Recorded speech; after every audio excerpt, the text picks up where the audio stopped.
ಹುಬ್ಬಳ್ಳಿಯಲ್ಲಿ ನೇಹಾ ಹತ್ಯೆಯನ್ನು ಖಂಡಿಸಿ ಚಿತ್ರದುರ್ಗದಲ್ಲಿ ಜಿಲ್ಲಾ ಬಿಜೆಪಿ ಘಟಕದ ವತಿಯಿಂದ ಬೃಹತ್ ಪ್ರತಿಭಟನೆಯನ್ನು ನಡೆಸಲಾಯಿತು. ಚಿತ್ರದುರ್ಗ ನಗರದ ನೀಲಕಂಠೇಶ್ವರ ದೇವಸ್ಥಾನದಿಂದ ಆರಂಭವಾದಂತಹ ಬೃಹತ್ ಪ್ರತಿಭಟನಾ ಮೆರವಣಿಗೆ ಚಿತ್ರದುರ್ಗದ ಪ್ರವಾಸಿ ಮಂದಿರದವರೆಗೂ ಕೂಡ ಈ ಒಂದು ಪ್ರತಿಭಟನೆಯನ್ನು ನಡೆಸಲಾಯಿತು.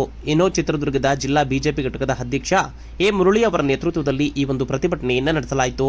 ಇನ್ನು ಮಹಿಳೆಯರಿಗೆ ರಕ್ಷಣೆ ನೀಡಿದ ಸರ್ಕಾರ ಎಂದು ಕೂಡ ಬಿಜೆಪಿ ನಾಯಕರು ಆಕ್ರೋಶವನ್ನು ಹೊರಹಾಕಿದರು.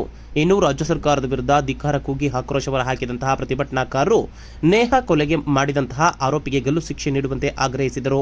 ಇನ್ನು ಬಿಜೆಪಿ ಅಭ್ಯರ್ಥಿ ಗೋವಿಂದ ಕಾರಜೋಳ, ಶಾಸಕ ಎಂ ಚಂದ್ರಪ್ಪ, ಮಾಜಿ ಶಾಸಕ ಜಿಎಚ್ ತಿಪ್ಪಾರೆಡ್ಡಿ ಸೇರಿ ಹಲವರು ಭಾಗಿಯಾಗಿದ್ದರು.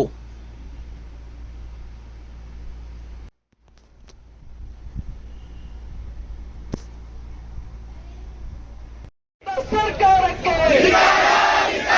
ಭಾರತ್ ಮಾತಾ ಕಿ.